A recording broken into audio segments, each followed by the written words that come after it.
I met Elise on Hinge, one of those dating apps that promise meaningful connections. Her profile was flawless. Hiking photos, a PhD in neuroscience, even a rescue dog. Our first date was at a dimly lit wine bar, and within minutes she was finishing my sentences. "You're left-handed," she said, watching me stir my drink, "and you hate cilantro. Oh, and you still sleep with that childhood stuffed bear, don't you?" I froze. The bear, a tattered thing named Bruno, was shoved into my closet. No one knew about him. Elise laughed, swirling her Merlot. Lucky guess. But the guesses kept coming. She knew my mom's maiden name, my fear of elevators, even the scar on my knee from a bike crash at age 7. "Okay, this is weird," I said, forcing a smile. "Did we meet before? College? Tinder 2 years ago?" She leaned in, her perfume suddenly cloying. "No, but I know you." The bartender interrupted with the check, and Elise insisted on paying. As she handed over her card, I caught the name. E. Mercer. Mon blood turned to ice. Mercer. That was my last name before the adoption. Back at her apartment, because idiotically I still went, Elise excused herself to change. That's when I noticed the photos. My photos. Childhood birthdays, high school graduation, a lock of hair in a shadow box labeled "First Trim, Age 3." The bedroom door creaks open. Elise stood there gripping a pair of scissors. "You left us," she whispered. "But sisters shouldn't be apart." I bolted. Later, a PI confirmed it. Elise was my twin, adopted by another family after our parents died. She'd spent years tracking me. Now, I change apartments every 6 months, but last week a Spark notification popped up. "Elise Mercer wants to connect. You share 99.9% DNA. I went on a date with a girl. Her name was Avery. Cute, 24, worked in marketing. Her profile seemed normal, just a girl who loved hiking and coffee. We matched, chatted for a week, and then agreed to meet at a quiet Italian place downtown. When I walked in, she was already seated, scrolling through her phone. She looked up and smiled. "Too wide." "You're right on time," she said. "Perfect." Something felt off, but I brushed it away. First date nerves, right? Avery kept glancing at her phone. Not like she was bored, more like she was waiting for something. "Do you always check your phone this much?" I joked. She smirked. "Just making sure the stream is working." Stream. She tilted her screen toward me. My face was on it. A live video, on some app I didn't recognize. Comments flooded in. "LOL, he has no idea. Bet he runs before dessert. $20 says he freaks out in 5 minutes. My stomach dropped. What the hell is this? Avery giggled. "Relax, it's just a game." She explained it like it was nothing. "It's called Date or Die," she said. "I go on dates, stream them live, and viewers vote on what happens next." She tapped her screen. "Right now, 78% want me to tell you about the last guy who ran." I stood up. "I'm leaving."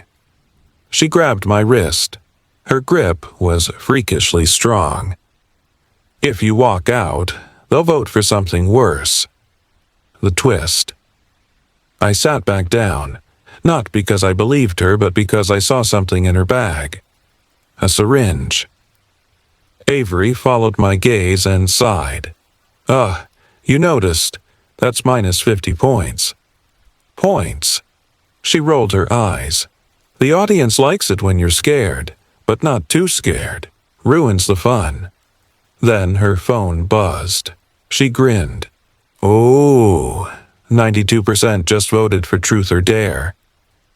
She leaned in. "Truth, have you ever thought about killing someone?" I stood again, knocking over my wine. Avery pouted. Boring. Now they're gonna make me pick Dare. She reached into her bag. I ran. Through the restaurant. Into the alley. My heart pounded as I fumbled for my phone to call 911. Then I heard her voice behind me. "You're really gonna make this hard, huh?" I turned. Avery stood under a flickering streetlight, syringe in hand.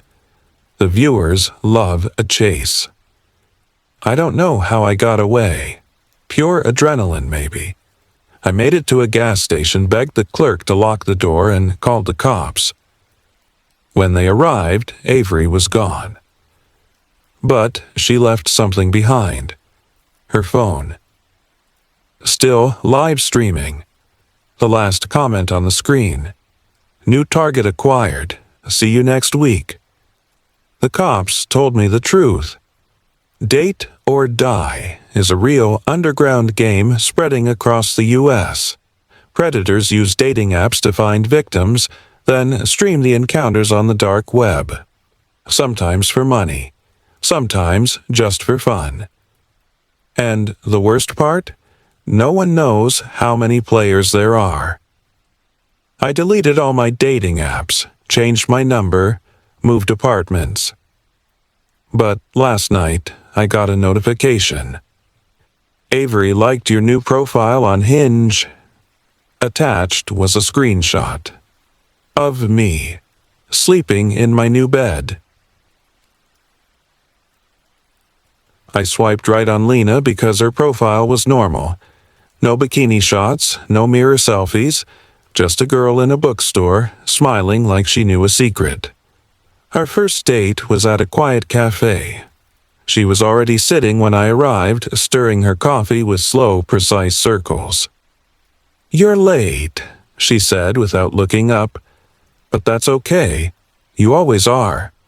I laughed, assuming it was a joke. "Do I know you?" "Not yet." Her voice was soft, but something about it made my skin prickle. Then she started listing things. "You grew up in Ohio. Your mom's name is Susan. You had a golden retriever named Max who died when you were 12. You still cry about it sometimes." My stomach dropped. "How the hell do you know that?" She finally looked up. Her eyes were dark, unblinking. I pay attention. I should have left. But curiosity, or maybe fear, kept me in that chair. Over the next hour, Lena revealed things no one should know. The name of my first crush, Jessica Morrison, 3rd grade. The exact amount in my savings account, $4,327. You're bad with money. Even the passcode to my phone, 1995, your birth year, basic. I gripped my coffee cup so hard it shook. "Are you a stalker?" She smirked. "No, just observant." Then she reached across the table and touched my wrist. Her fingers were freezing. "You're scared. Your pulse is at 110. You're also thinking about running. Don't." I wish I could say I bolted, but Lena was hypnotic. When she talked, the world narrowed to just her voice. "I like you," she said. "That's why I chose you." "Chose me for what?" She didn't answer. Instead, she stood, dropped a $20 bill on the table, and walked out. I sat there, heart pounding, until my phone buzzed. A text from an unknown number. "Tonight, 8 p.m. Your place, don't lock the door." I didn't reply. I blocked the number. I deadbolted my apartment. But at exactly 8 p.m., my door creaked open. Lena stepped inside, holding a bottle of wine. "You didn't answer," she said, pouting. "Rude." I backed into the kitchen, gripping a knife. "Get out." She sighed, like I was being childish, and poured herself a glass. Relax. I just want to talk. Then she proved she'd been inside my home before. Your fridge has expired milk. Your shower leaks. You keep a gun in your nightstand. Loaded, safety off. Smart, but pointless. My breath came in short gasps. What do you want? She sipped her wine, then licked her lips. You'll see. I don't remember passing out. I woke up on my couch, head throbbing, my wrists tied with my own shoelaces. Lena sat cross-legged on the floor, scrolling through my phone. You're boring, she said. No secret texts, no cheating, just dull. She sounded disappointed. Then she leaned in, her breath smelling like wine and something metallic. But your files, now, those are interesting. My blood ran cold. I'm a journalist. My laptop had unpublished articles, corruption scandals, police cover-ups. Lena grinned. You've been digging where you shouldn't. She untied me. Just like that. Run, she whispered. Change your name, disappear, or they'll use me again. Then she left. I moved cities, changed my number, deleted every social account. But last week I saw her, across the street, smiling. And beside her, a man in a suit holding a file with my new name on it. I met Jess on Hinge. She was cute, loved horror movies, and had this weird habit of never eating in front of me. Digestive issues, she'd say, smiling. Our first date went great. We laughed, she held my hand, and when I walked her to her car, she kissed me goodnight. See you soon, she whispered. 2 days later, she texted, Can't stop thinking about you. Let's hang out tonight. I wasn't free, so I said no. That's when things got weird. At 3 a.m., I woke up to knocking. Not loud, just persistent. Tap, tap, tap. I checked the people. Jess, standing there in the same dress from our date, smiling. Hey, she said, like this was normal. I cracked the door. Jess, it's 3 a.m. I know, as he giggled. I just missed you. That's when I noticed her teeth. They looked wrong, too sharp, too many. I slammed the door. The knocking turned to scratching. Come on, she whined. I'm hungry. I called the cops. When they arrived, Jess was gone, but my doormat was wet, not with rain, with drool. The next morning, I got a text. You're lucky I like you, but I'll find someone else to eat. I blocked her. A week later, my buddy Dave went on a Bumble date. He sent me a pic of his match, Jess. I tried to warn him. He never answered my calls.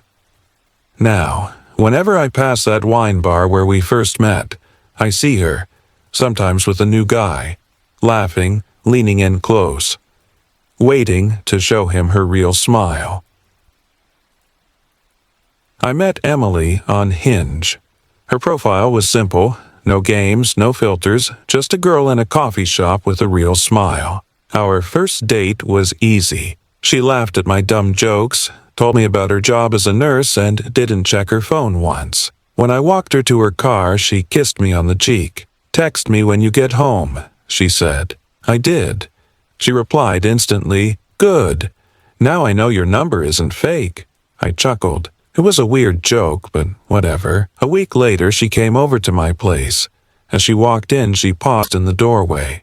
Your couch is softer than it looks, she said, running her hand over the fabric. I froze.